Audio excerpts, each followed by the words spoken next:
Will Stutely, rescued by his companions.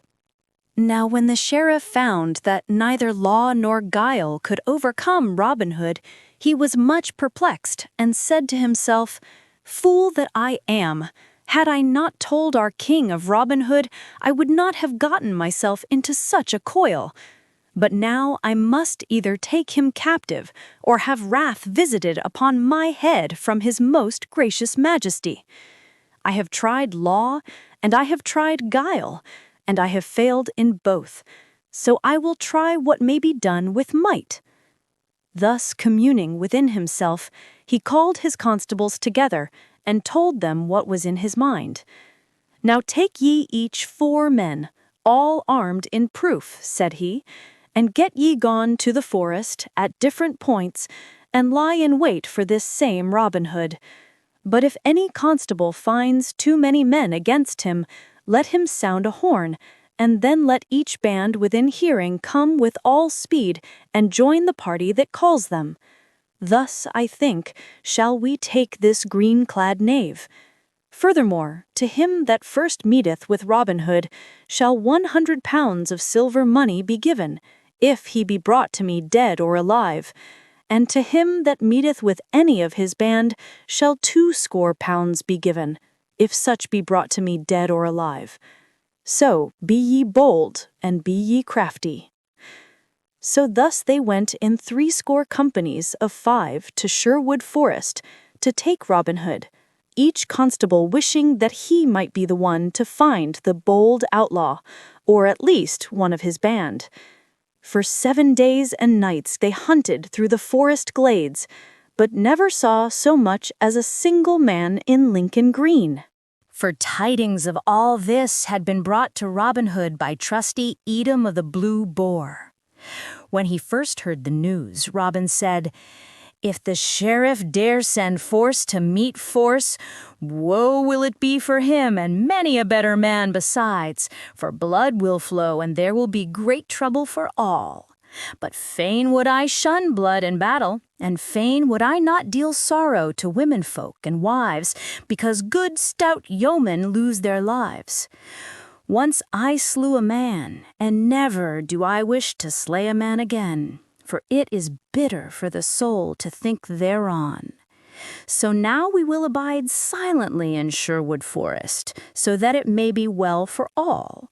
But should we be forced to defend ourselves, or any of our band, then let each man draw bow and brand with might and main."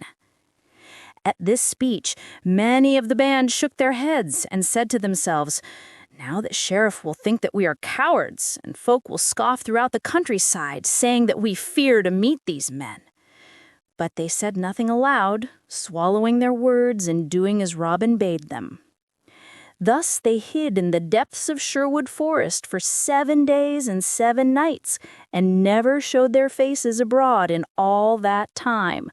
But early in the morning of the 8th day, Robin Hood called the band together and said, "Now who will go and find what the sheriff's men are at by this time? For I know right well they will not bide forever within Sherwood shades." At this a great shout arose, and each man waved his bow aloft and cried that he might be the one to go.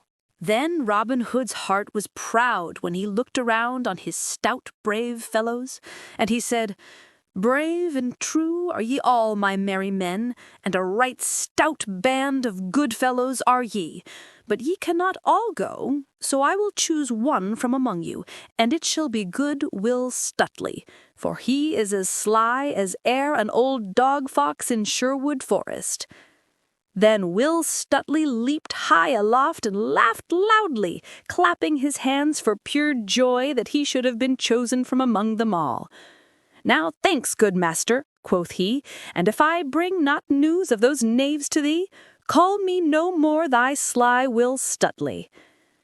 Then he clad himself in a friar's gown, and underneath the robe he hung a good broadsword in such a place that he could easily lay hands upon it. Thus clad, he set forth upon his quest, until he came to the verge of the forest, and so to the highway. He saw 2 bands of the sheriff's men, Yet he turned neither to the right nor the left, but only drew his cowl the closer over his face, folding his hands as if in meditation. So at last he came to the sign of the Blue Boar, for, quoth he to himself, our good friend Edom will tell me all the news. At the sign of the Blue Boar he found a band of the sheriff's men drinking right lustily, so without speaking to anyone, he sat down upon a distant bench, his staff in his hand and his head bowed forward as though he were meditating. Thus he sat waiting until he might see the landlord apart, and Edom did not know him, but thought him to be some poor tired friar, so he let him sit without saying a word to him, or molesting him, though he liked not the cloth. For, he said to himself, it is a hard heart that kicks the lame dog from off the sill. As Stuteley sat thus, there came a great house-cat, and rubbed against his knee, raising his robe a palm's breadth high. Stuteley pushed his robe quickly down again, but the constable who commanded the sheriff's men saw what had passed, and saw also fair Lincoln green beneath the friar's robe. He said nothing at the time, but communed within himself in this wise. Yon is no friar of orders grey, and also, I wot, no honest yeoman goeth about in priest's garb, nor doth a thief go so for naught. Now I think in good sooth that is one of Robin Hood's own men. So presently he said aloud, O holy father, wilt thou not take a good pot of March beer to slake thy thirsty soul withal? But Stuteley shook his head silently, for he said to himself, maybe there be those here who know my voice. Then the constable said again, Whither goest thou, holy friar, upon this hot summer's day? I go a pilgrim to Canterbury town, answered Will Stuteley, speaking gruffly so that none might know his voice. Then the constable said, for the third time, Now tell me, holy father, do pilgrims to Canterbury wear good Lincoln green beneath their robes? Ha! By my faith, I take thee to be some lusty thief, and perhaps one of Robin Hood's own band. Now by Our Lady's grace, if thou movest hand or foot, I will run thee through the body with my sword. Then he flashed forth his bright sword and leaped upon Will Stuteley, thinking he would take him unaware. But Stuteley had his own sword tightly held in his hand beneath his robe, so he drew it forth before the constable came upon him. Then the stout constable struck a mighty blow, but he struck no more in all that fight, for Stuteley, parrying the blow right deftly, smote the constable back again with all his might. Then he would have escaped, but could not, for the other, all dizzy with the wound and with the flowing blood, seized him by the knees with his arms even as he reeled and fell. Then the others rushed upon him, and Stuteley struck again at another of the sheriff's men, but the steel cap glanced the blow, and though the blade bit deep, it did not kill. Meanwhile, the constable, fainting as he was, drew Stuteley downward, and the others, seeing the yeoman hampered so, rushed upon him again, and one smote him a blow upon the crown so that the blood ran down his face and blinded him. Then, staggering, he fell, and all sprang upon him, though he struggled so manfully that they could hardly hold him fast. Then they bound him with stout hempen cords so that he could not move either hand or foot, and thus they overcame him. Robin Hood stood under the greenwood tree, thinking of Will Stuteley and how he might be faring, when suddenly he saw two of his stout yeomen come running down the forest path, and betwixt them ran buxom Macon of the Blue Boar.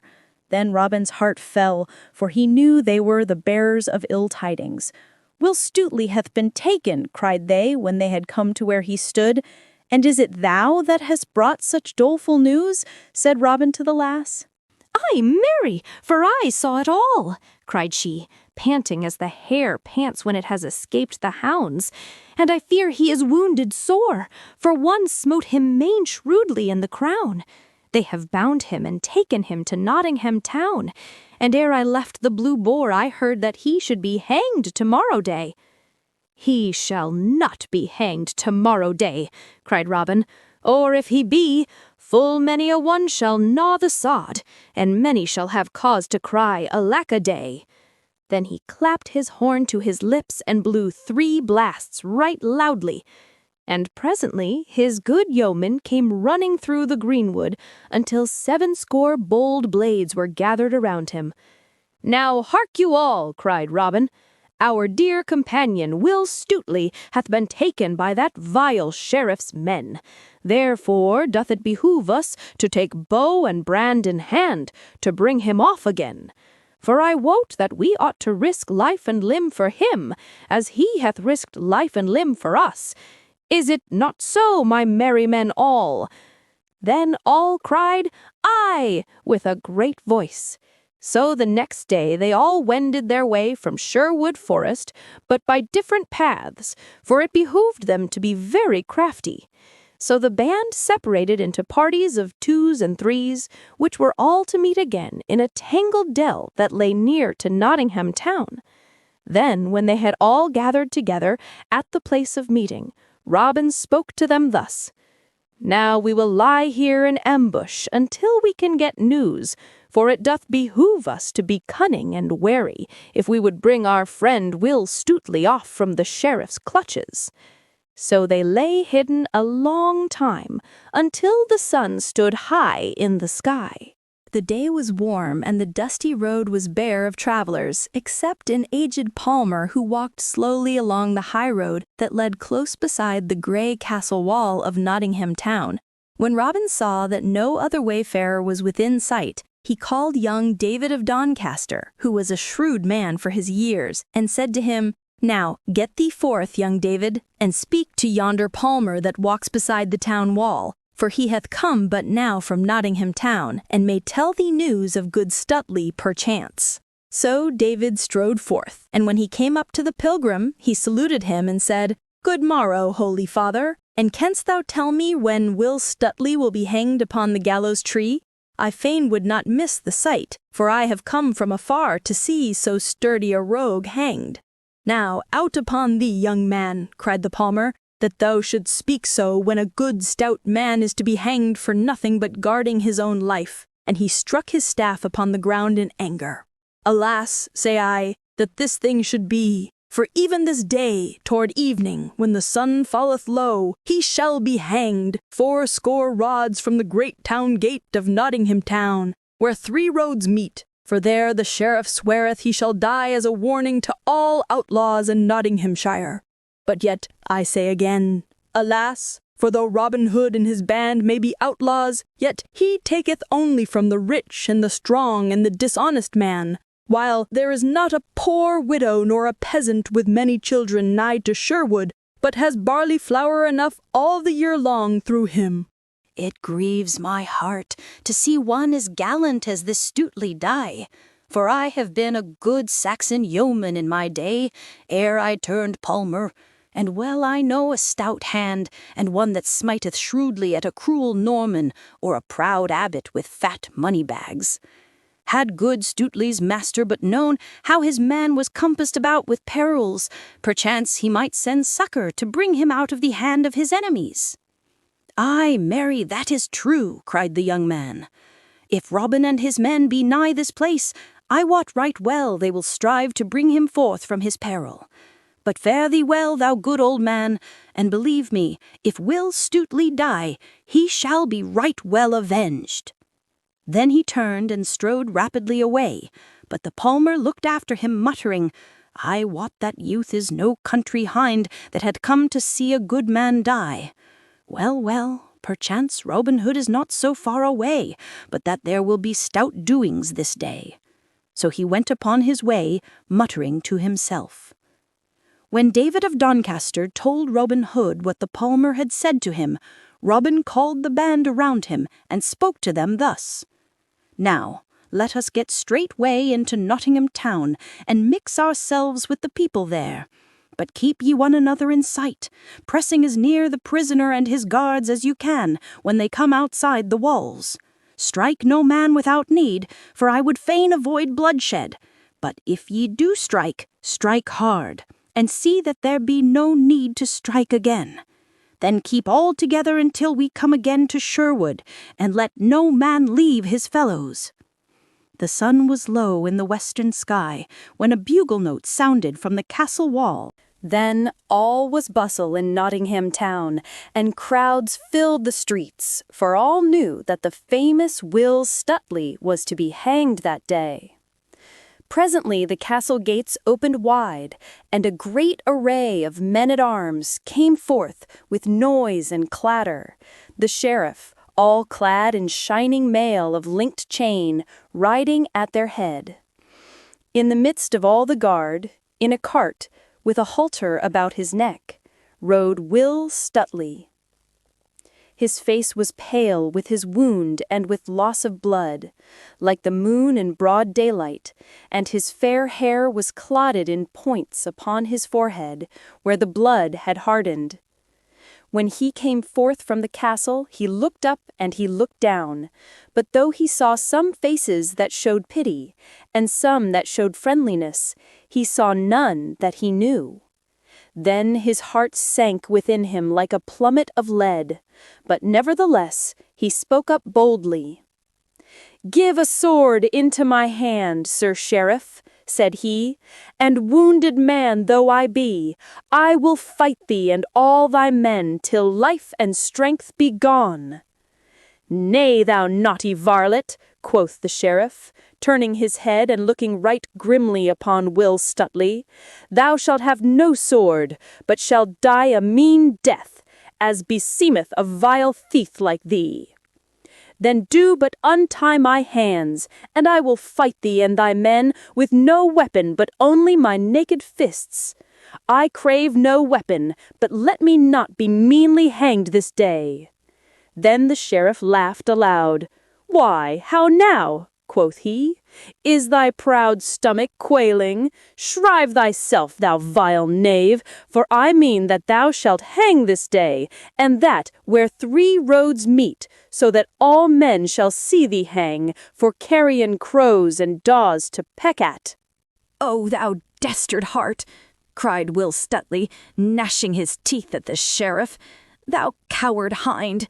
If ever my good master meet thee, thou shalt pay dearly for this day's work. He doth scorn thee, and so do all brave hearts. Knowest thou not that thou and thy name are jests upon the lips of every brave yeoman? Such a one as thou art, thou wretched craven, will never be able to subdue bold Robin Hood." "Ha!" cried the sheriff in a rage. "Is it even so? Am I a jest with thy master, as thou callest him?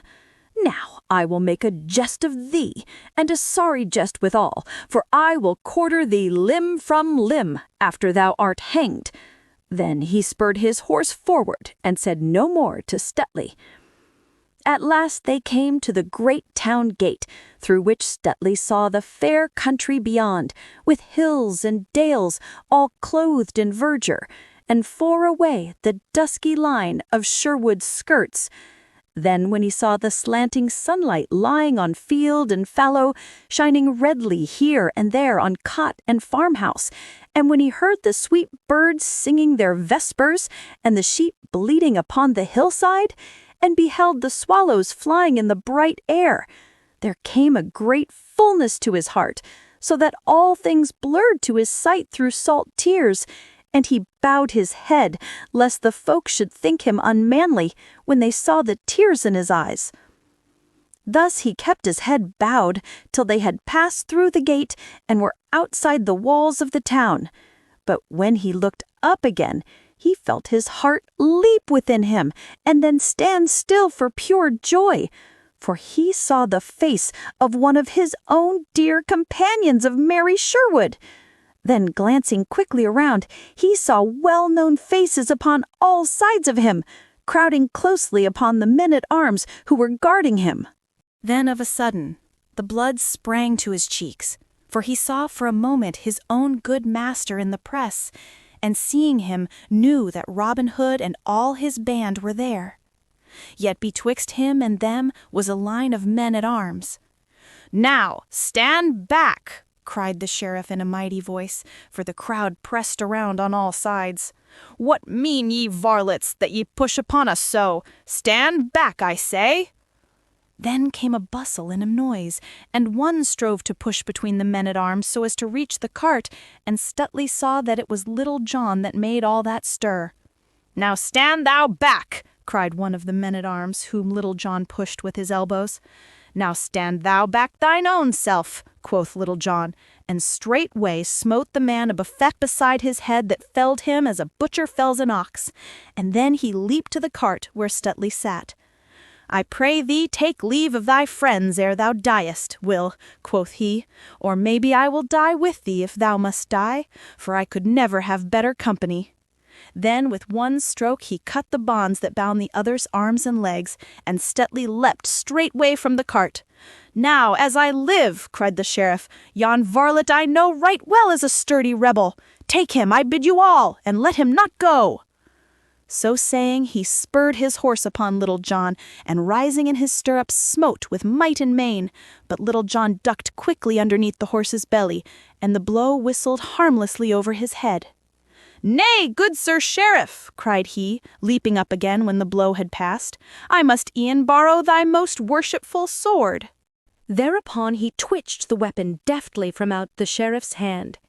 "Here, Stuteley," he cried, "the sheriff hath lent thee his sword. Back to back with me, man, and defend thyself, for help is nigh." "Down with them!" bellowed the sheriff in a voice like an angry bull, and he spurred his horse upon the two, who now stood back to back, forgetting in his rage that he had no weapon with which to defend himself. "Stand back, sheriff!" cried Little John, and even as he spoke, a bugle horn sounded shrilly and a cloth-yard shaft whistled within an inch of the sheriff's head. Then came a swaying hither and thither, and oaths, cries, and groans, and clashing of steel, and swords flashed in the setting sun, and a score of arrows whistled through the air, and some cried, "Help! Help!" and some, "A rescue! A rescue!" "Treason!" cried the sheriff in a loud voice. "Bear back! Bear back! Or else we be all dead men!"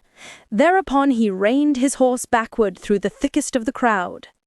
Now Robin Hood and his band might have slain half of the sheriff's men had they desired to do so, but they let them push out of the press and get them gone, only sending a bunch of arrows after them to hurry them in their flight. "Oh, stay!" shouted Will Stuteley after the sheriff. "Thou wilt never catch bold Robin Hood if thou dost not stand to meet him face to face." But the sheriff, bowing along his horse's back, made no answer, but only spurred the faster. Then Will Stuteley turned to Little John and looked him in the face till the tears ran down from his eyes, and he wept aloud, and kissing his friend's cheeks. "O Little John," quoth he, "mine own true friend, and he that I love better than man or woman in all the world beside. Little did I reckon to see thy face this day, or to meet thee this side paradise." Little John could make no answer, but wept also. Then Robin Hood gathered his band together in a close rank, with Will Stuteley in the midst, and thus they moved slowly away toward Sherwood, and were gone, as a storm cloud moves away from the spot where a tempest has swept the land. But they left 10 of the sheriff's men lying along the ground wounded, some more, some less, yet no one knew who smote them down.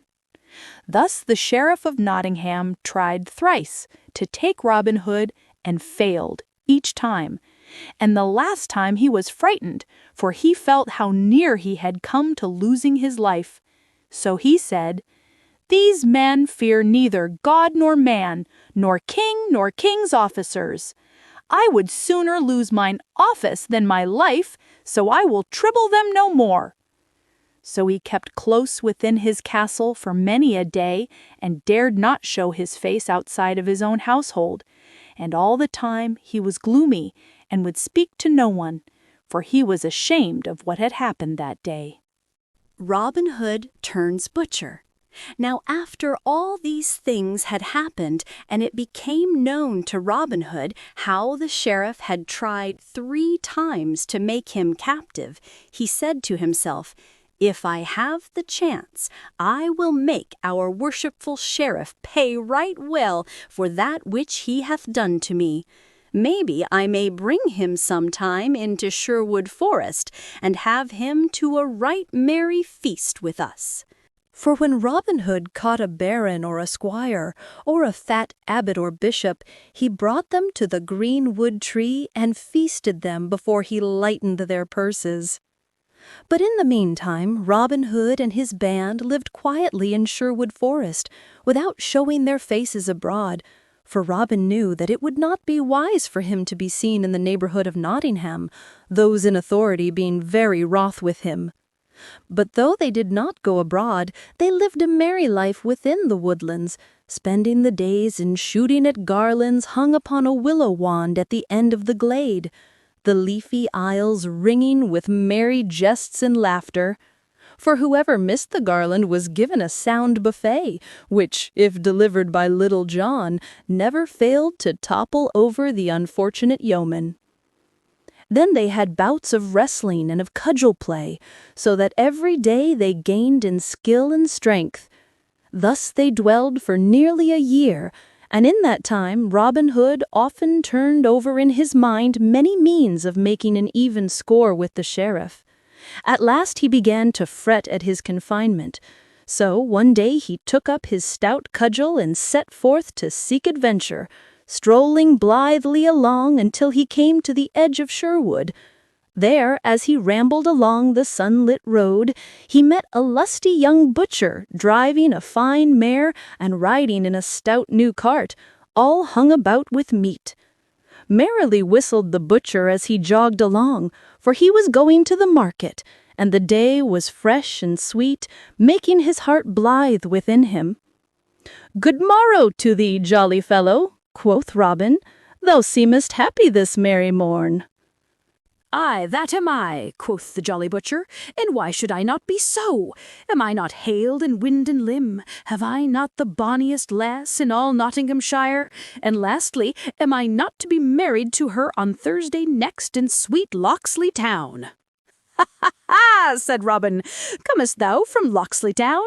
Well do I know that fair place from miles about, and well do I know each hedgerow in gentle pebbly stream, and even all the bright little fishes therein, for there I was born and bred.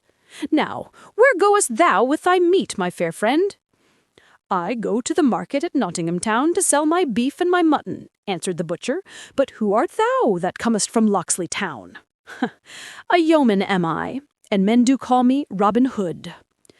"Now, by Our Lady's grace," cried the butcher, "well do I know thy name, and many a time have I heard thy deeds both sung and spoken of. But heaven forbid that thou shouldst take aught of me. An honest man am I, and have wronged neither man nor maid. So trouble me not, good master, as I have never troubled thee."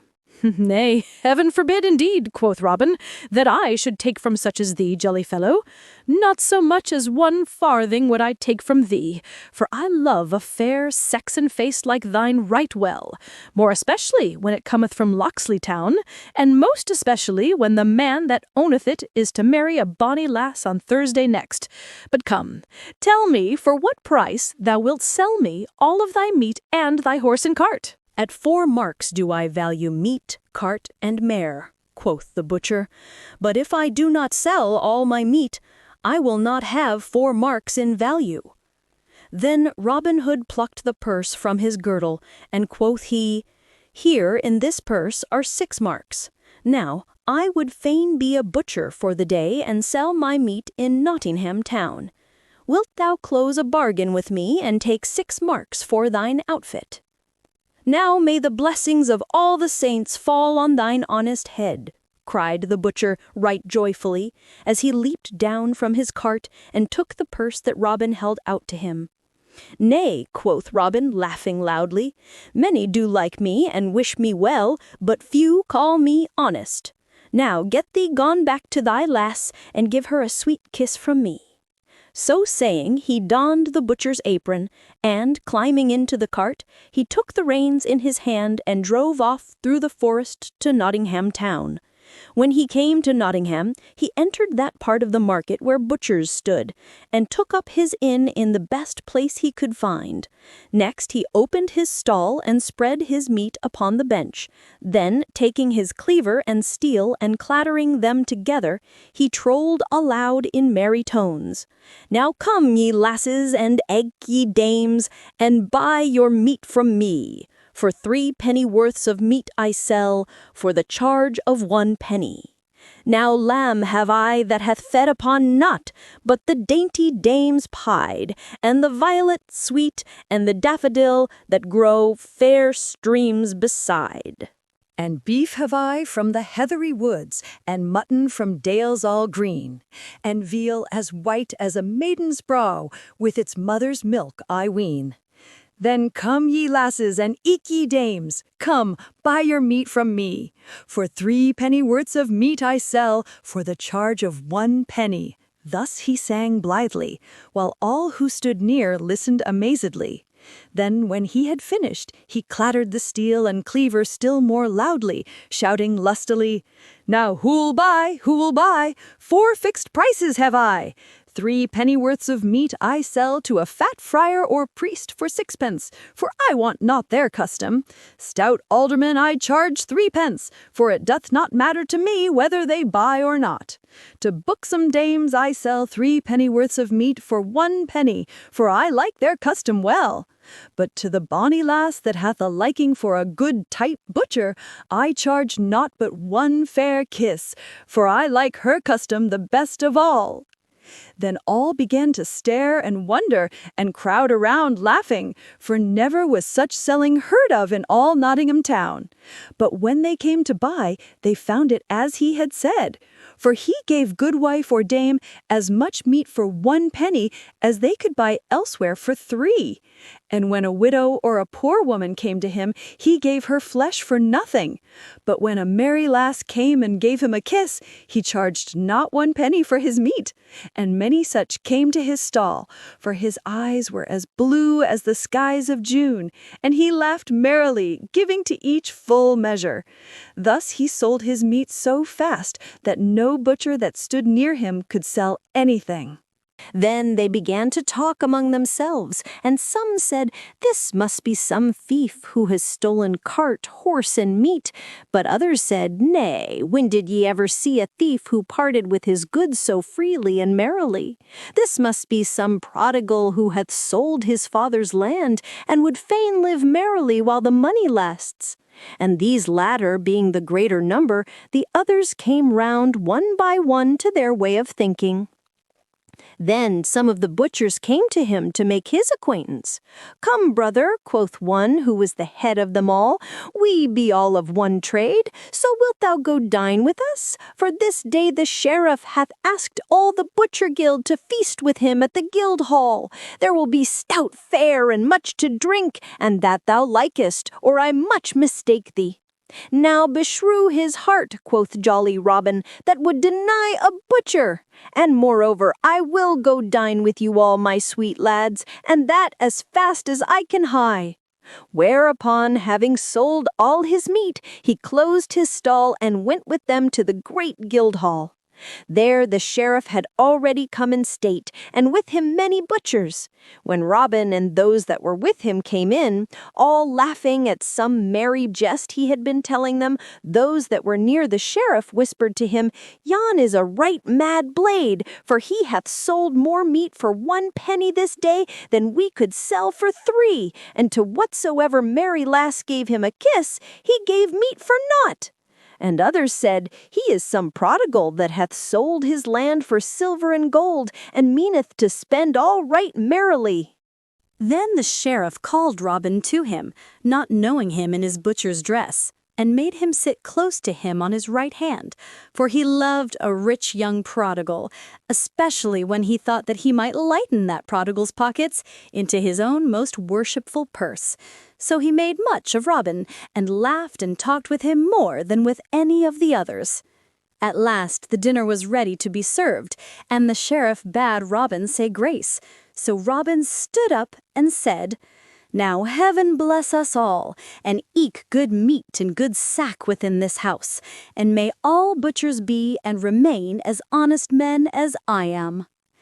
At this all laughed, the sheriff loudest of all, for he said to himself, "Surely this is indeed some prodigal, and perchance I may empty his purse of some of the money that the fool throweth about so freely." Then he spake aloud to Robin, saying, "Thou art a jolly young blade, and I love thee mightily." And he smote Robin upon the shoulder. Then Robin laughed loudly too. "Yea," quoth he, "I know thou dost love a jolly blade, for didst thou not have jolly Robin Hood at thy shooting match, and didst thou not gladly give him a bright golden arrow for his own?" At this the sheriff looked grave, and all the guild of butchers too, so that none laughed but Robin.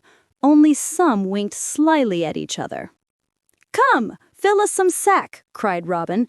"Let us e'er be merry while we may, for man is but dust, and he hath but a span to live here till the worm getteth him, as our good gossip Swanhold saith. So let life be merry while it lasts, say I." "Nay, never look down i' the mouth, Sir Sheriff. Who knowest but that thou mayest catch Robin Hood yet, if thou drinkest less good sack and malmsey, and bringest down the fat about thy paunch, and the dust from out thy brain? Be merry, man!" Then the sheriff laughed again, but not as though he liked the jest, while the butchers said one to another, "Before heaven, never have we seen such a mad rollicking blade. Mayhap, though, he will make the sheriff mad." "How now, brothers?" cried Robin. "Be merry! Nay, never count over your farthings, for by this and by that I will pay this shot myself, e'en though it cost 200 pounds. So let no man draw up his lip, nor thrust his forefinger into his purse, for I swear that neither butcher nor sheriff shall pay 1 penny for this feast." "Now thou art a right merry soul," quoth the sheriff, "and I wot thou must have many a head of horned beasts and many an acre of land, that thou dost spend thy money so freely." "Aye, that have I," quoth Robin, laughing loudly again. 500 and more horned beasts have I and my brothers, and none of them have we been able to sell, else I might not have turned butcher. As for my land, I have never asked my steward how many acres I have." At this the sheriff's eyes twinkled, and he chuckled to himself. "Nay, good youth," quoth he, "if thou canst not sell thy cattle, it may be I will find a man that will lift them from thy hands. Perhaps that man may be myself, for I love a merry youth, and would help such a one along the path of life. Now, how much dost thou want for thy horned cattle?" "Well," quoth Robin, "they are worth at least 500 pounds. "Nay," answered the sheriff slowly, and as if he were thinking within himself, "well do I love thee, and fain would I help thee along, but 500 pounds in money is a good round sum. Besides, I have it not by me. Yet I will give you 300 pounds for them all, and that in good hard silver and gold." "Now thou old miser," quoth Robin, "well thou knowest that so many horned cattle are worth 700 pounds and more, and even that is but small for them. And yet thou, with thy grey hairs and 1 foot in the grave, wouldst trade upon the folly of a wild youth?" At this the sheriff looked grimly at Robin. "Nay," quoth Robin, "look not on me as though thou hadst sour beer in thy mouth, man. I will take thine offer, for I and my brothers do need the money. We lead a merry life, and no one leads a merry life for a farthing, so I will close the bargain with thee.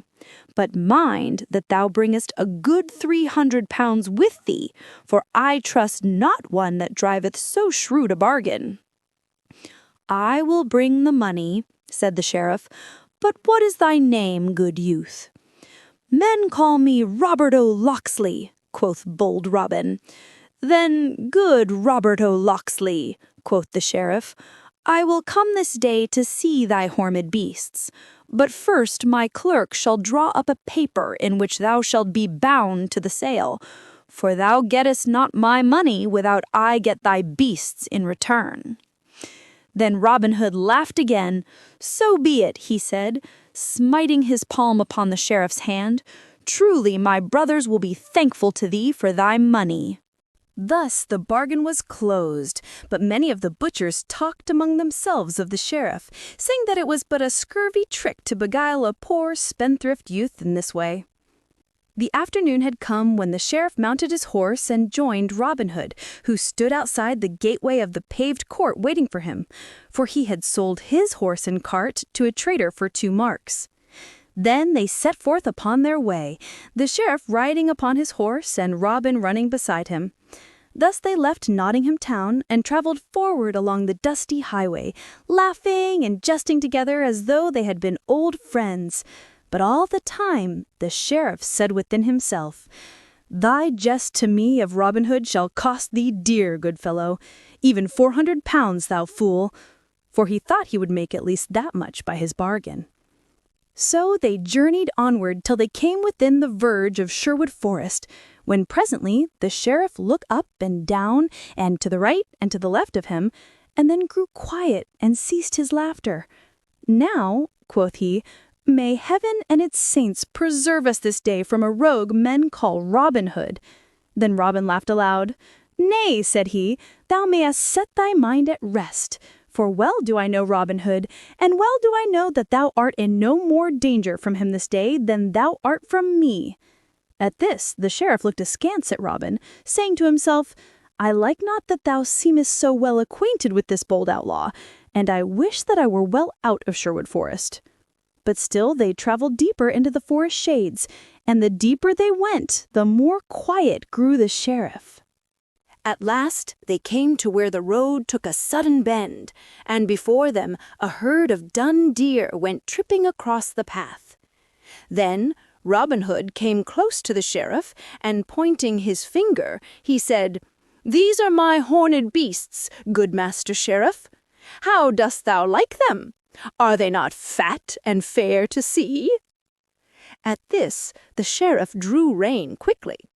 "Now, fellow," quoth he, "I would I were well out of this forest, for I like not thy company. Go thou thine own path, good friend, and let me but go mine." But Robin only laughed and caught the sheriff's bridle rein.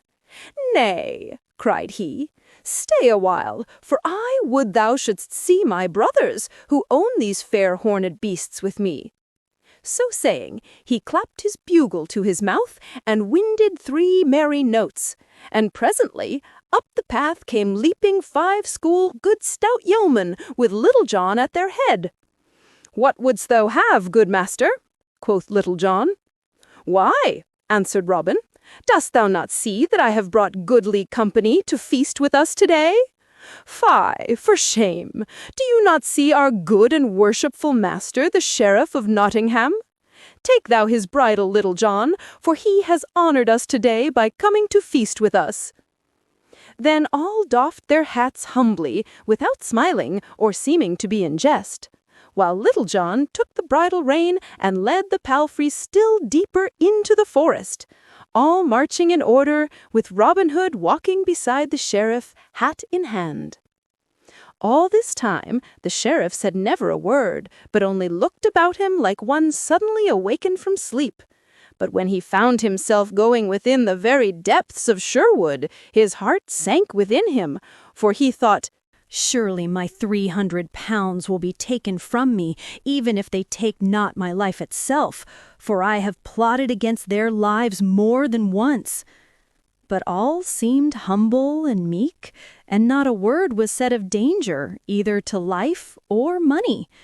So at last they came to that part of Sherwood Forest where a noble oak spread its branches wide, and beneath it was a seat all made of moss, on which Robin sat down, placing the sheriff at his right hand. "Now busk ye, my merry men all," quoth he, "and bring forth the best we have, both of meat and wine, for his worship the sheriff hath feasted me in Nottingham Guildhall today, and I would not have him go back empty." All this time nothing had been said of the sheriff's money, so presently he began to pluck up heart, For, said he to himself, maybe Robin Hood hath forgotten all about it. Then, well beyond, in the forest, bright fires crackled, and savory smells of sweetly roasting venison and fat capons filled the glade, and brown pasties warmed beside the blaze, did Robin Hood entertain the sheriff right royally. First, several couples stood forth at quarterstaff, and so shrewd were they at the game, and so quickly did they give stroke and parry, that the sheriff, who loved to watch all lusty sports of the kind, clapped his hands, forgetting where he was, and crying aloud, well struck, thou fellow with the black beard!" little knowing that the man he called upon was the tinker that tried to serve his warrant upon Robin Hood. Then several yeomen came forward and spread cloths upon the green grass and placed a royal feast, while others still broached barrels of sack and malmsey and good stout ale and set them in jars upon the cloth with drinking horns about them. Then all sat down and feasted and drank merrily together until the sun was low and the half-moon glimmered with a pale light betwixt the leaves of the trees overhead. Then the sheriff arose and said, "I thank you all, good yeomen, for the merry entertainment ye have given me this day. Right courteously have ye used me, showing therein that ye have much respect for our glorious king and his deputy in brave Nottinghamshire. But the shadows grow long, and I must away before darkness comes, lest I lose myself within the forest." Then Robin Hood and all his merry men arose also, and Robin said to the sheriff, "If thou must go, worshipful sir, go thou must, but thou hast forgotten one thing." "Nay, I forgot not," said the sheriff, yet all the same his heart sank within him. "But I say thou hast forgot something," quoth Robin. "We keep a merry inn here in the greenwood, but whoever becometh our guest must pay his reckoning." Then the sheriff laughed, but the laugh was hollow. "Well, jolly boys," quoth he, "we have had a merry time together today, and even if ye had not asked me, I would have given you a score of pounds for the sweet entertainment I have had." "Nay," quoth Robin seriously, "it would ill beseem us to treat your worship so meanly. By my faith, Sir Sheriff, I would be ashamed to show my face if I did not reckon the king's deputy at 300 pounds. Is it not so, my merry man all?" "Then I," cried all in a loud voice. 300 devils," roared the sheriff. "Think ye that your beggarly feast was worth 3 pounds, let alone 300? "Nay," quoth Robin gravely, "speak not so roundly, your worship. I do love thee for the sweet feast thou hast given me this day in merry Nottingham town, but there be those here who love thee not so much. If thou wilt look down the cloth, thou wilt see Will Stuteley, in whose eyes thou hast no great favour. Then 2 other stout fellows are there here that thou knowest not, that were wounded in a brawl nigh Nottingham town, some time ago, thou wottest when. One of them was sore hurt in one arm, yet he hath got the use of it again. Good sheriff, be advised by me, pay thy score without more ado, or maybe it may fare ill with thee." As he spoke, the sheriff's ruddy cheeks grew pale, and he said nothing more but looked upon the ground and gnawed his nether lip. Then slowly he drew forth his fat purse and threw it upon the cloth in front of him. "Now, take the purse, Little John," quoth Robin Hood, "and see that the reckoning be right. We would not doubt our sheriff, but he might not like it if he should find he had not paid his full score." Then Little John counted the money and found that the bag held 300 pounds in silver and gold. But to the sheriff it seemed as if every clink of the bright money was a drop of blood from his veins. And when he saw it all counted out in a heap of silver and gold filling a wooden platter, he turned away and silently mounted his horse. "Never have we had so worshipful a guest before," quoth Robin, "and as the day waxeth late, I will send one of my young men to guide thee out of the forest depths. "Nay, heaven forbid," cried the sheriff hastily. "I can find mine own way, good man, without aid." "Then I will put thee on the right track mine own self," quoth Robin, and, taking the sheriff's horse by the bridle rein, he led him into the main forest path. Then, before he let him go, he said, "Now fare thee well, good sheriff, and when next thou thinkest to despoil some poor prodigal, remember thy feast in Sherwood Forest. Ne'er buy a horse, good friend, without first looking into its mouth, as our good gaffer Swamhold says. And so, once more, fare thee well." Then he clapped his hand to the horse's back, and off went nag and sheriff through the forest glades. Then bitterly the sheriff rued the day that first he meddled with Robin Hood, for all men laughed at him, and many ballads were sung by folk throughout the country of how the sheriff went to shear and came home shorn to the very quick. For thus men sometimes overreach themselves through greed and guile. Little John goes to Nottingham Fair. Spring had gone since the sheriff's feast in Sherwood, and summer also, and the mellow month of October had come. All the air was cool and fresh, the harvests were gathered home, the young birds were full-fledged, the hops were plucked, and apples were ripe. But though time had so smoothed things over that men no longer talked of the horned beasts that the sheriff wished to buy, he was still sore about the matter and could not bear to hear Robin Hood's name spoken in his presence. With October had come the time for holding the great fair, which was celebrated every 5 years at Nottingham town, to which folk came from far and near throughout the country.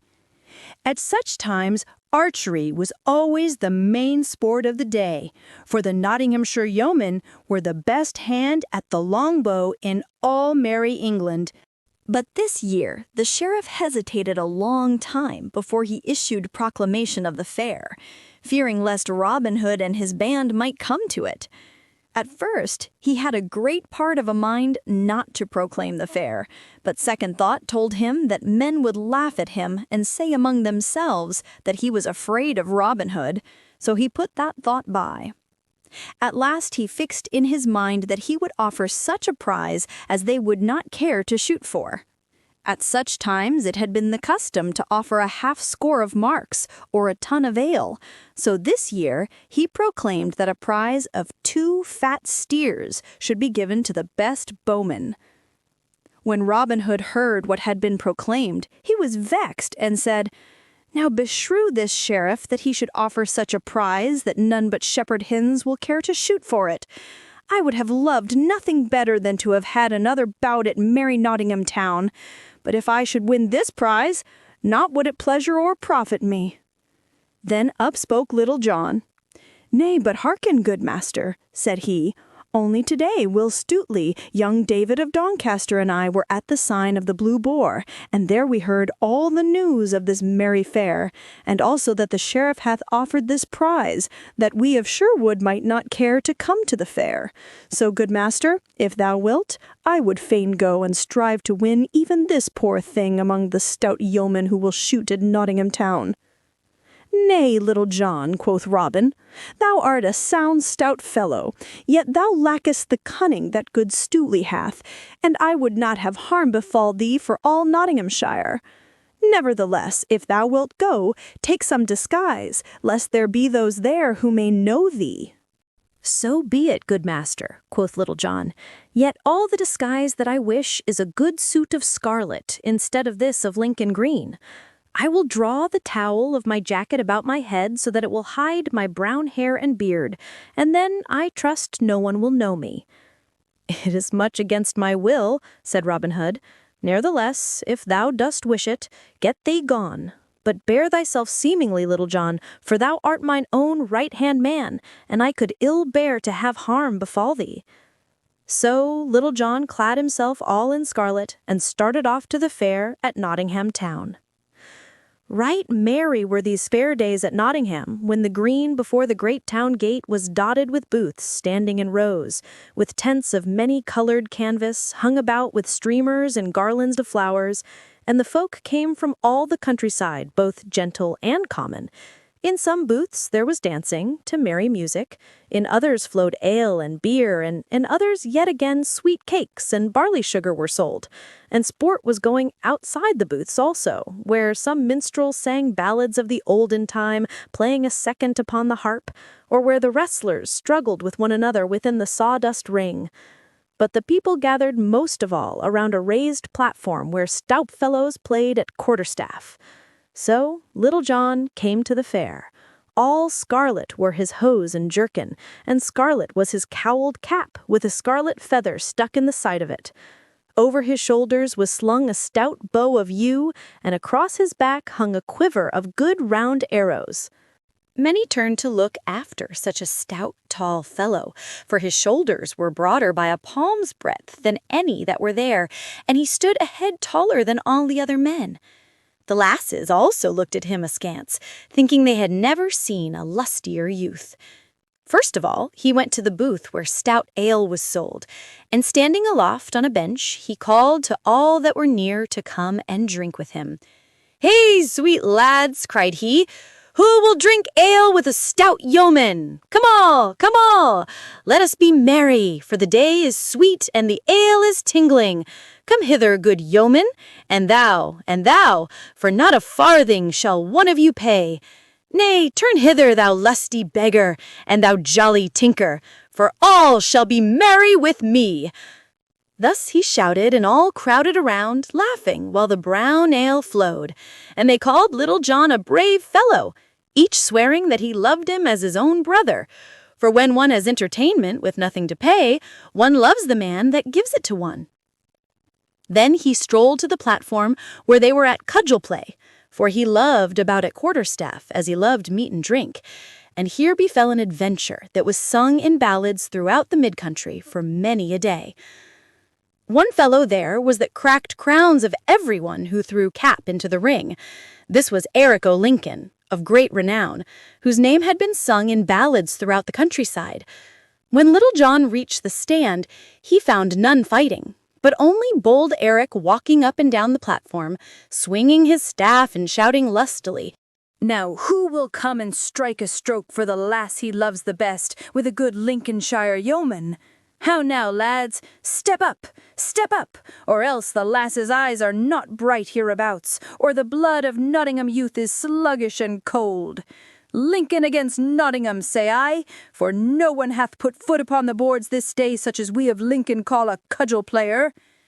At this, one would nudge another with his elbow, saying, "Go thou, Ned," or "Go thou, Camus," but no lad cared to gain a cracked crown for nothing.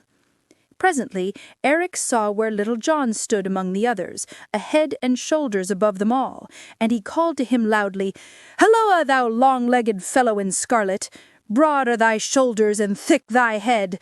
Is not thy lass fair enough for thee to take cudgel in hand for her sake? In truth, I believe that Nottingham men do turn to bone and sinew, for neither heart nor courage have they. Now, thou great lout, wilt thou not twirl staff for Nottingham?" "Aye," quoth Little John, "had I but mine own good staff here, it would pleasure me hugely to crack thy knave's pate, thou saucy braggart. I wot it would be well for thee an thy coxcomb were cut." Thus he spoke, slowly at first, for he was slow to move, but his wrath gathered headway like a great stone rolling down a hill, so that at the end he was full of anger. Then Eric O'Lincoln laughed aloud. "Well spoken, for one who fears to meet me fairly, man to man," said he. "Saucy art thou thine own self, and if thou puttest foot upon these boards, I will make thy saucy tongue rattle within thy teeth." "Now," quoth Little John, "is there never a man here that will lend me a good stout staff till I try the mettle of yon fellow?" At this, half a score reached under staves, and he took the stoutest and heaviest of them all. Then, looking up and down the cudgel, he said, "Now I have in my hand but a splint of wood, a barley straw, as it were, yet I trow it will have to serve me, so here goeth."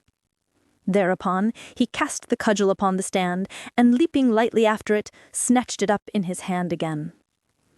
Then each man stood in his place, and measured the other with fell looks, until he that directed the sport cried, "Play!" At this they stepped forth, each grasping his staff tightly in the middle. Then those that stood around saw the stoutest game of quarterstaff that e'er Nottingham town beheld. At first, Eric o' Lincoln thought that he would gain an easy advantage, so he came forth, as if he would say, "Watch, good people, how that I carve you this cockerel right speedily."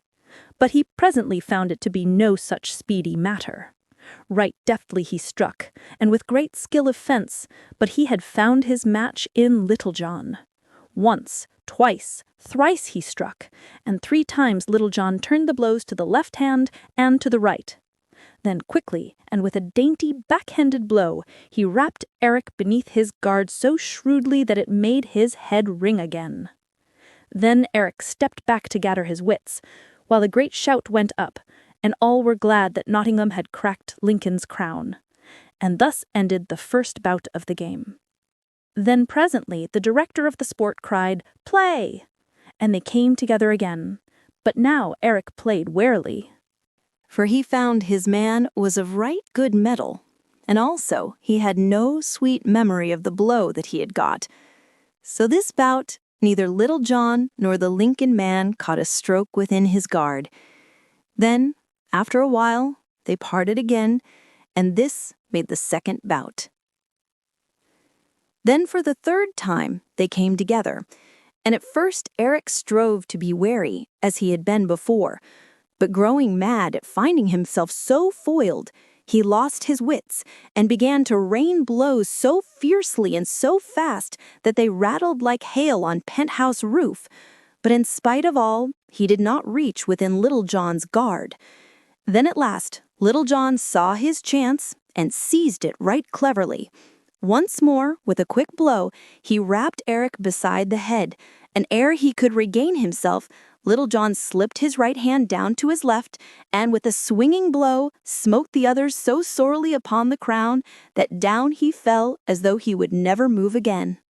Then the people shouted so loud that folk came running from all about to see what was the ado, while Little John leapt down from the stand and gave the staff back to him that had lent it to him, and thus ended the famous bout between Little John and Eric o' Lincoln of great renown. But now the time had come when those who were to shoot with the longbow were to take their places, so the people began flocking to the butts where the shooting was to be. Near the target, in a good place, sat the sheriff upon a raised dais with many gentlefolk around him.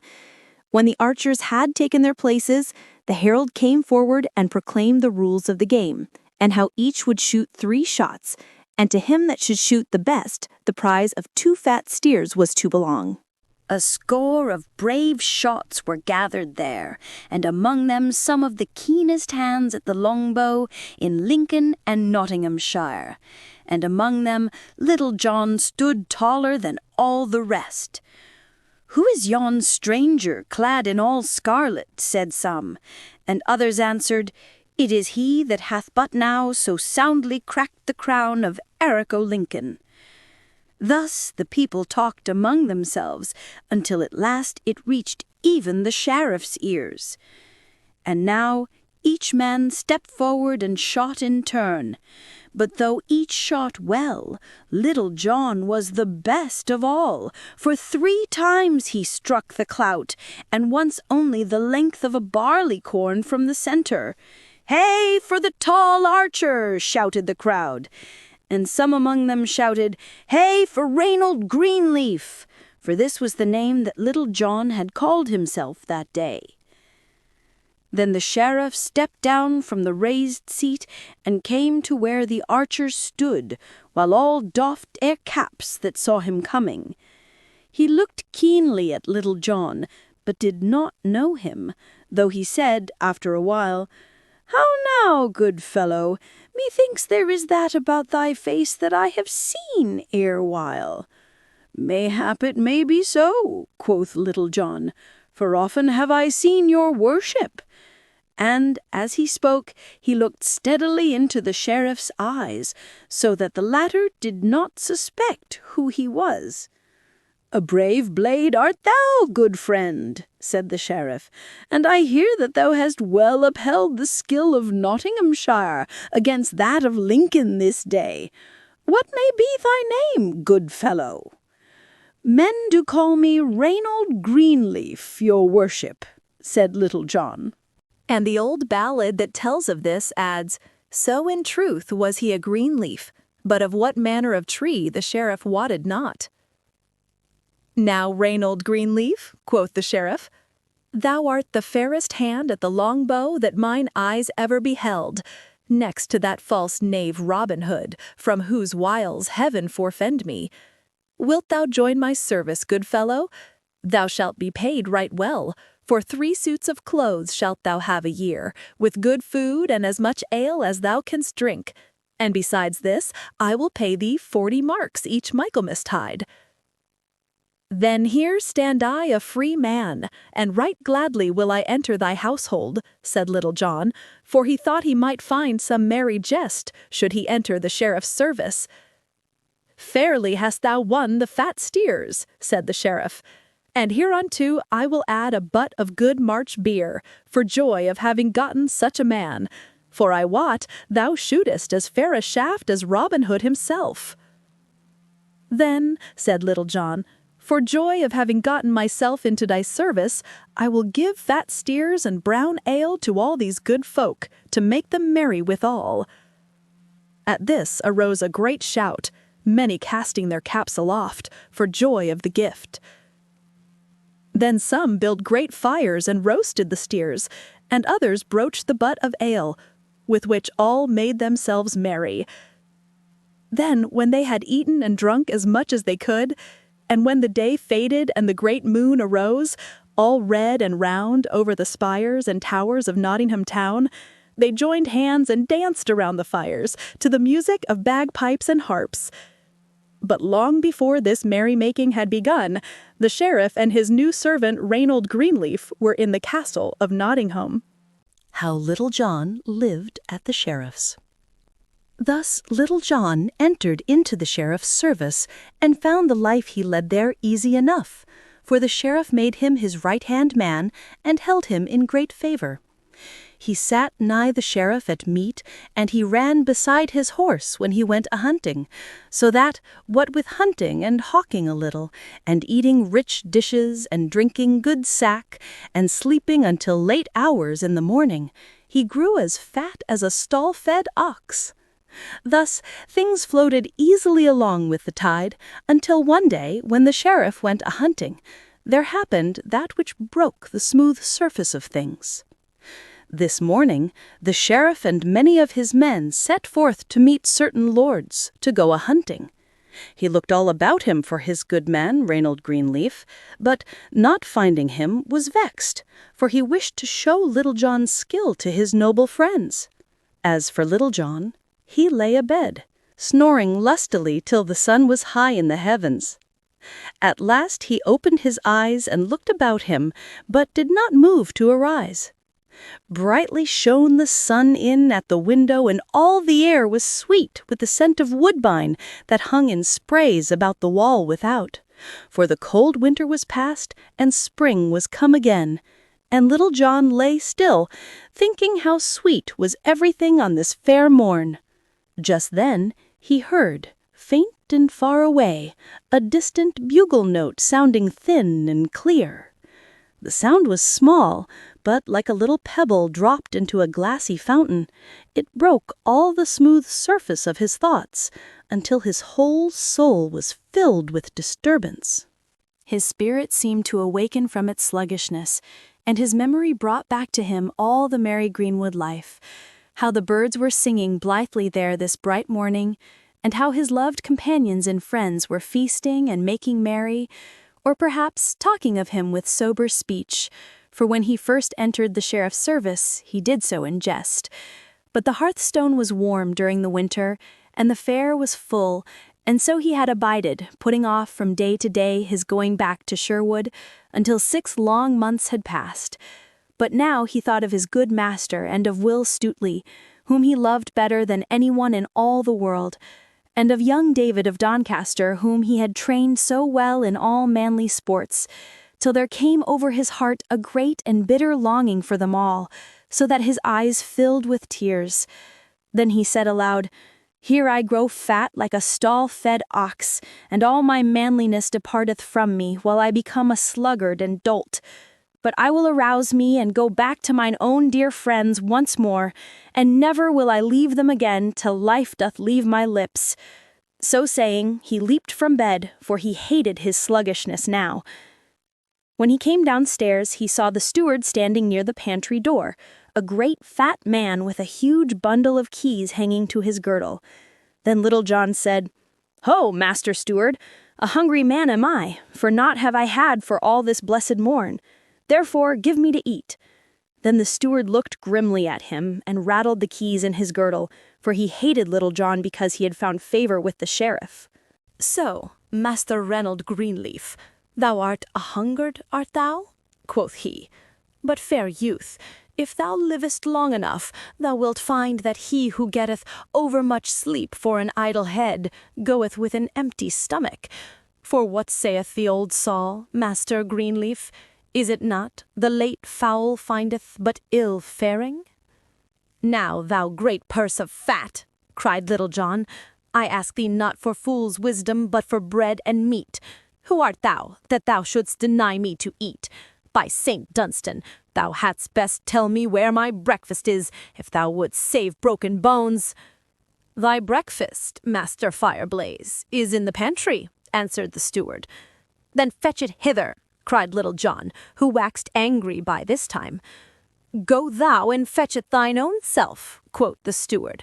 "Am I thy slave, to fetch and carry for thee? I say, go thou, bring it me."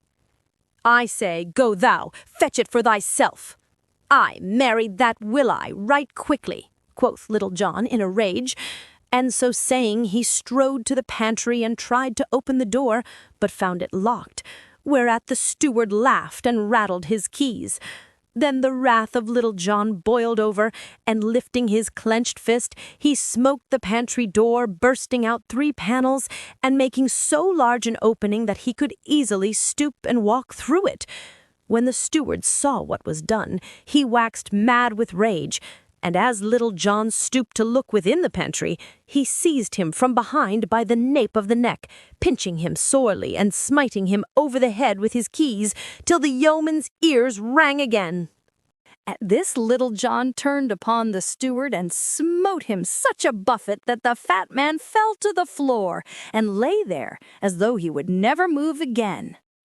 "There," quoth Little John, "think well of that stroke, and never keep a good breakfast from a hungry man again." So saying, he crept into the pantry and looked about him to see if he could find something to appease his hunger. He saw a great venison pasty and 2 roasted capons, beside which was a platter of plover's eggs. Moreover, there was a flask of sack and one of canary, a sweet sight to a hungry man.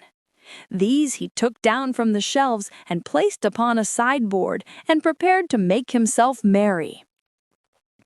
Now the cook, in the kitchen across the courtyard, heard the loud talking between Little John and the steward, and also the blow that Little John struck the other. So he came running across the court and up the stairway to where the steward's pantry was, bearing in his hands the spit with the roast still upon it. Meanwhile, the steward had gathered his wits about him and risen to his feet, so that when the cook came to the steward's pantry, he saw him glowering through the broken door at Little John, who was making ready for a good repast, as one dog glowers at another that has a bone. When the steward saw the cook, he came to him, and putting one arm over his shoulder, "Alas, sweet friend," quoth he, for the cook was a tall, stout man, "seest thou what that vile knave Reynold Greenleaf hath done? He hath broken in upon our master's goods, and hath smitten me a buffet upon the ear, so that I thought I was dead. Good cook, I love thee well, and thou shalt have a good pottle of our master's best wine every day, for thou art an old and faithful servant. Also, good cook, I have 10 shillings that I mean to give as a gift to thee. But hatest thou not to see a vile upstart like this Reynold Greenleaf taking it upon him so gravely? Ay, marry, that do I, quoth the cook boldly, for he liked the steward because of his talk of the wine and of the 10 shillings. Get thee gone straightway to thy room, and I will bring out this knave by his ears. So saying, he laid aside his spit, and drew the sword that hung by his side, whereupon the steward left as quickly as he could, for he hated the sight of naked steel. Then the cook walked straightway to the broken pantry door, through which he saw Little John tucking a napkin beneath his chin and preparing to make himself merry. "Why, how now, Reynold Greenleaf," said the cook, "thou art no better than a thief, I wot. Come thou straight forth, man, or I will carve thee as I would carve a sucking pig." "Nay, good cook, bear thou thyself more seemingly, or else I will come forth to thy dole. At most times I am as a yearling lamb, but when one cometh between me and my meat, I am a raging lion, as it were." "Lion or no lion," quoth the valorous cook, "come thou straight forth, else thou art a coward heart as well as a knavish thief." "Ah," cried Little John, "coward's name have I never had. So look to thyself, good cook, for I come forth straight, the roaring lion I did speak of but now." Then he too drew his sword and came out of the pantry. Then putting themselves into position, they came slowly together with grim and angry looks. But suddenly Little John lowered his point. "Hold, good cook," said he. "Now, I bethink me, it were ill of us to fight with good victuals standing so nigh, and such a feast as would befit 2 stout fellows such as we are. Marry, good friend, I think we should enjoy this fair feast ere we fight. What sayest thou, jolly cook?" At this, the cook looked up and down, scratching his head in doubt, for he loved good feasting. At last he drew a long breath and said to Little John, "Well, good friend, I like thy plan right well, so, pretty boy, say I, let us feast, with all my heart, for one of us may sup in paradise before nightfall." So each thrust his sword back into the scabbard and entered the pantry. Then, after they had seated themselves, Little John drew his dagger and thrust it into the pie. "A hungry man must be fed," quoth he, "so, sweet chuck, I help myself without leave." But the cook did not lag far behind, for straightway his hands also were deeply thrust within the goodly pasty. After this, neither of them spoke further, but used their teeth to better purpose. But though neither spoke, they looked at one another, each thinking within himself that he had never seen a more lusty fellow than the one across the board. At last, after a long time had passed, the cook drew a full, deep breath, as though of much regret, and wiped his hands upon the napkin, for he could eat no more.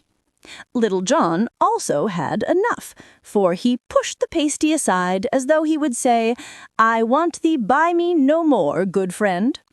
Then he took the pottle of sack, and said he, "Now, good fellow, I swear by all that is bright that thou art the stoutest companion at eating that ever I had.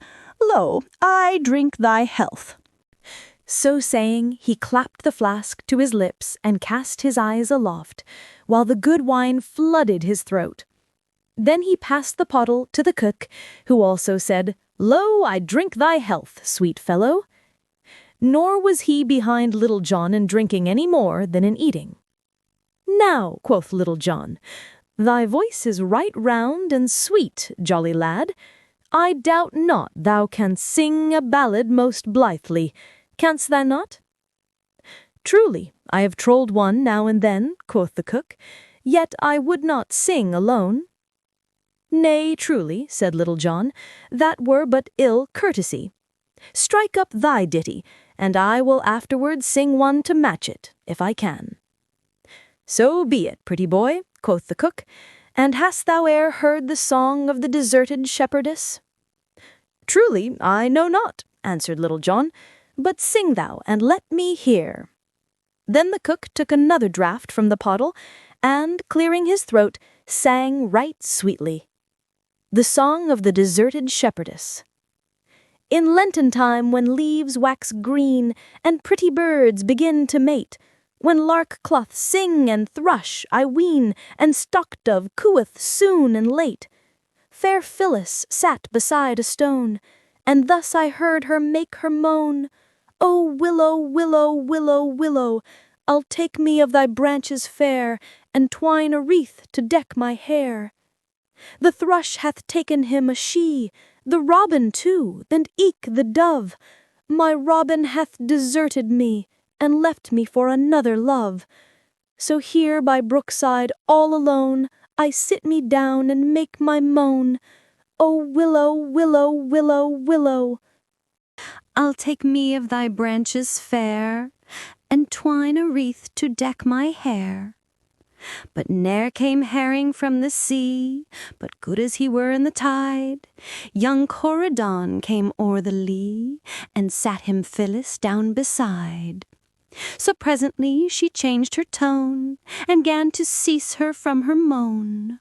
O willow, willow, willow, willow, thou mayest e'en keep thy garlands fair, I want them not to deck my hair. Now by my faith, cried Little John, that same is a right good song, and hath truth in it also. Glad am I thou likest it, sweet lad, said the cook. Now sing thou one also, for ne'er should a man be merry alone, or sing and list not.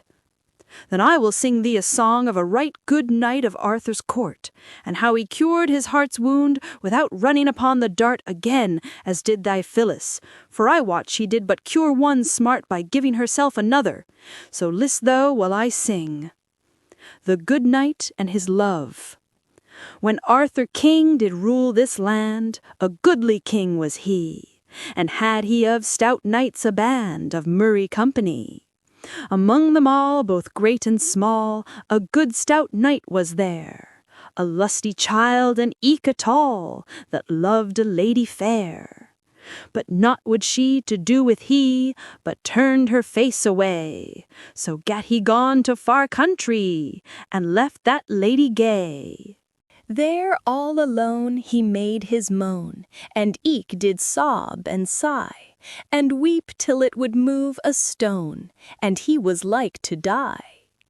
But still his heart did feel the smart, and eke the dire distress, and rather grew his pain more sharp, as grew his body less. Then gat he back where was good sack, and merry compagnie, and soon did cease to cry alack, when blithe and gay was he. From which I hold and feel full bold to say and eke believe, that gin the belly go not cold, the heart will cease to grieve.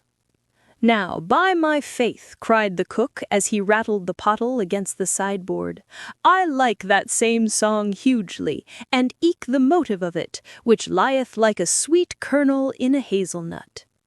Now, thou art a man of shrewd opinions, quoth Little John, and I love thee truly as thou wert my brother.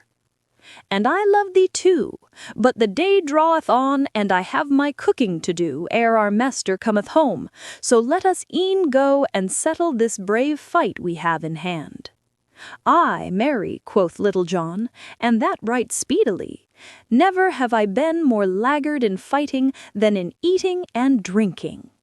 So come thou straight forth into the passageway, where there is good room to swing a sword, and I will try to serve thee. Then they both stepped forth into the broad passage that led to the steward's pantry, where each man drew his sword again, and without more ado, fell upon the other as though he would hew his fellow limb from limb. Then their swords clashed upon one another with great din, and sparks flew from each blow in showers. So they fought up and down the hall for an hour and more, neither striking the other a blow, though they strove their best to do so, for both were skillful at the fence, so nothing came of all their labor. Ever and anon they rested, panting. Then, after getting their wind, at it they would go again more fiercely than ever. At last Little John cried aloud, "Hold, good cook!" Whereupon each rested upon his sword, panting. "Now will I make my vow," quoth Little John. "Thou art the very best swordsman that ever mine eyes beheld. Truly, I had thought to carve thee ere now."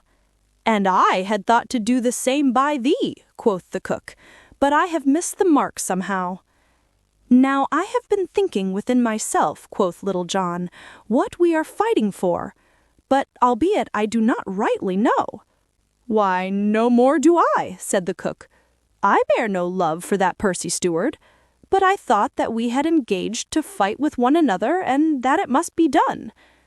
"Now," quoth Little John, "it doth seem to me that, instead of striving to cut one another's throats, it were better for us to be boon companions. What sayest thou, jolly cook? Wilt thou go with me to Sherwood Forest, and join with Robin Hood's band? Thou shalt live a merry life within the woodlands, and 70 good companions shalt thou have, one of whom is mine own self. Thou shalt have 3 suits of Lincoln green each year, and 40 marks in pay."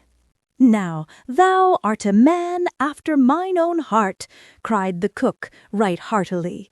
"And as thou speakest of it, that is the very service for me.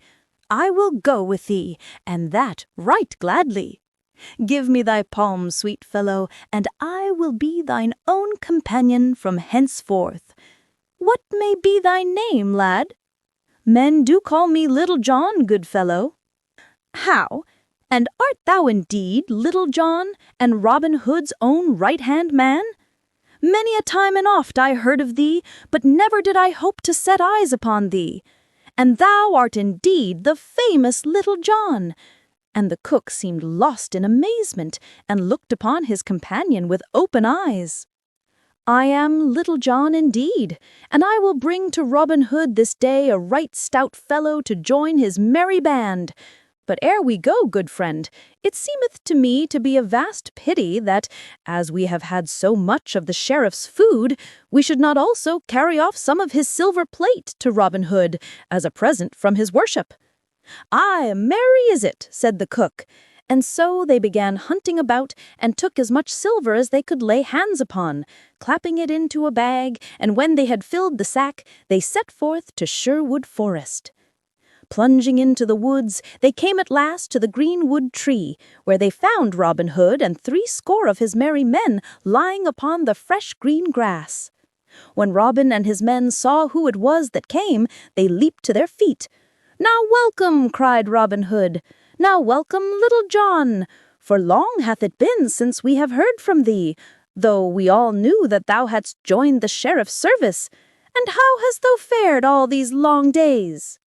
"Right merrily have I lived at the Lord Sheriff's," answered Little John, "and I have come straight thence. See, good master, I have brought thee his cook, and even his silver plate." Thereupon he told Robin Hood and his merry men that were there all that had befallen him since he had left them to go to the fair at Nottingham town. Then all shouted with laughter, except Robin Hood, but he looked grave. "Nay, Little John," said he, "thou art a brave blade and a trusty fellow. I am glad thou hast brought thyself back to us, and with such a good companion as the cook, whom we all welcome to Sherwood. But I like not so well that thou hast stolen the sheriff's plate like some paltry thief. The sheriff hath been punished by us, and hath lost 300 pounds, even as he sought to despoil another, but he hath done naught that we should steal his household plate from him." Though Little John was vexed with this, he strove to pass it off with a jest. "Nay, good master," quoth he, "if thou thinkest the sheriff gave us not the plate, I will fetch him, that he may tell us with his own lips he giveth it all to us." So saying, he leapt to his feet, and was gone before Robin could call him back. Little John ran for full 5 miles till he came to where the Sheriff of Nottingham and a gay company were hunting near the forest. When Little John came to the sheriff, he doffed his cap and bent his knee. "God save thee, good master," quoth he. "Why, Reynold Greenleaf," cried the sheriff, "whence comest thou, and where hast thou been?" "I have been in the forest," answered Little John, speaking amazedly, "and there I saw a sight such as ne'er before man's eyes beheld. Yonder I saw a young hart, all in green from top to toe, and about him was a herd of 60 deer, and they too were all of green from head to foot. Yet I dared not shoot, good master, for fear lest they should slay me." "Why, how now, Reynold Greenleaf?" cried the sheriff.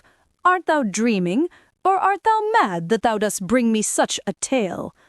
"Nay, I am not dreaming, nor am I mad," said Little John, "and if thou wilt come with me, I will show thee this fair sight, for I have seen it with mine own eyes. But thou must come alone, good master, lest the others frighten them, and they get away." So the party all rode forward, and Little John led them downward into the forest. "Now, good master," quoth he at last, "we are nigh where I saw this herd." Then the sheriff descended from his horse and bade them wait for him until he should return, and Little John led him forward through a close copse until suddenly they came to a great open glade, at the end of which Robin Hood sat beneath the shade of the great oak tree, with his merry men all about him. "See, good master sheriff," quoth Little John, "yonder is the hart of which I spake to thee." At this the sheriff turned to Little John and said bitterly, "Long ago I thought I remembered thy face, but now I know thee. Woe betide thee, Little John, for thou hast betrayed me this day." In the meantime, Robin Hood had come to them. "Now welcome, Master Sheriff," said he. "Hast thou come today to take another feast with me?"